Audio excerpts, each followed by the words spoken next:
Hello, my name is Carla Navarro.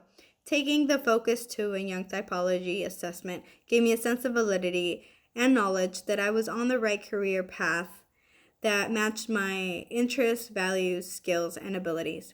As an INFP and SIE personality type individual, a background in education in psychology and human services will allow me to reach my goal as of opening a therapeutic daycare and preschool center for children with special needs.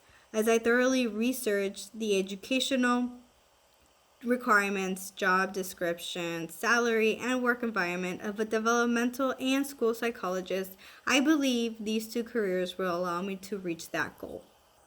After completing the assessments, research, and interviews, I am confident of the path I am currently on as a junior at Clayton State University and my next step of applying for a graduate program to pursue my Psych D.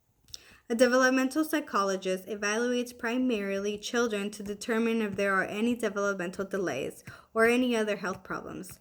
They can also work with people in different stages of their life to help understand and support their growth. To become a developmental psychologist, a doctorate degree is needed. For those that are interested in treating and counseling patients with developmental disabilities should consider earning a Psych D, while those interested in researching the field of developmental psychology, they would more likely consider earning a PhD. The Bureau of Labor 2010 statistics does mention that the medium range salary for developmental psychologists is in the mid 86,000, while some can reach up to 100,000.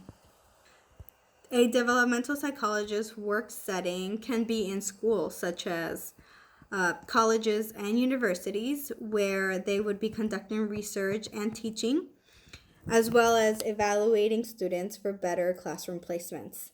Some may work with government agencies where they help assess, evaluate, and treat individuals with developmental disabilities. Other employment areas can include assisted living homes for the elderly, teen rehab centers, centers for the homeless, psychiatric clinics, and hospitals. A developmental psychologist's day varies depending on the environment that they work in. They're in charge of educating their clients and parents, helping improve educational programs, providing counseling to the families to assist children in building the skills they need to live a successful life. One of the pros that stood out the most to me in this career is the ability to make a difference in a child's life. One of the cons that I did associate with this career was the emotional burnt out and the unusual hours that are more likely to happen, which include nights, weekends, and some holidays.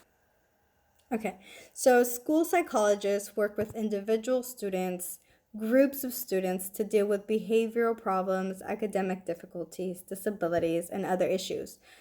The requirement for school psychology does vary from state to state due to the licensing. But in order to work with school-aged children while working towards your doctorate degree, some students may earn a postdoctorate degree in education as education specialist, which is an EDS. An EDS can be later turned into an EDD or a PhD. Each state does have, like I said, its own requirement, which is called the National Certified School Psychologist Credential, which is the standard for all school psychology professionals.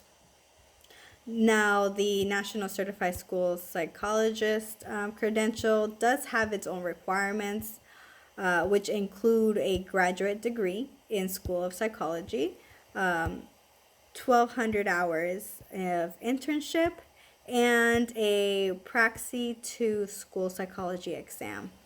As a school psychologist, once you complete that, you are able to work in elementary to secondary schools.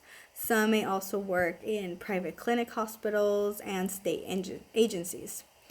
Those who earn their doctoral degrees often go into private practice, which can pay up to $120,000 a year.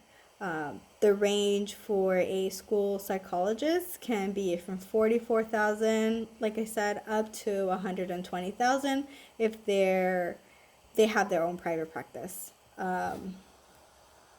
One of the pros that stood out to me in this career is seeing your student flourish with the right assistance, taking the time to actually see them grow and overcome all those challenges.